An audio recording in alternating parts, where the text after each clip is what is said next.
Valappad government Ayurveda ആശുപത്രിയിൽ അന്താരാഷ്ട്ര യോഗ ദിനാചരണം സംഘടിപ്പിച്ചു.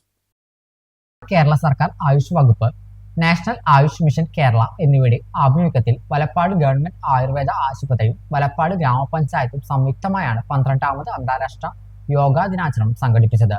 വലപ്പാട് ചന്തപ്പടി KC വാസ്തു ഹാളിൽ വെച്ച് നടന്ന പരിപാടി യോഗ ഫോർ ഹെൽത്തി ഏജിംഗ് എന്നതായിരുന്നു ഈ വർഷത്തെ പ്രധാന സന്ദേശം. യോഗാ ദിന പരിപാടിയുടെ ഔദ്യോഗിക ഉദ്ഘാടനം വലപ്പാട് ഗ്രാമപഞ്ചായത്ത് പ്രസിഡന്റ് PK മോഹൻ മാസ്റ്റർ നിർവഹിച്ചു. CMO ഡോക്ടർ പ്രിയ അധ്യക്ഷത വഹിച്ചു. ചടങ്ങിൽ ആരോഗ്യ വിദ്യാഭ്യാസ standing committee chairman Sumesh Panattil മുഖ്യാതിഥിയായിരുന്നു.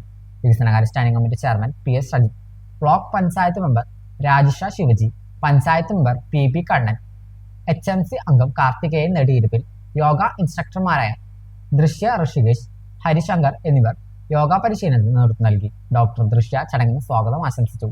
Specialist medical officer doctor Rakesh എന്നിവരും മറ്റ് സാമൂഹിക സാംസ്കാരിക രംഗത്തെ പ്രമുഖരും ചടങ്ങിൽ പങ്കെടുത്തു. നിരവധി ആളുകൾ പങ്കെടുത്ത യോഗ പ്രദർശനവും ക്ലാസുകളും പരിപാടിയുടെ ഭാഗമായി നടന്നു.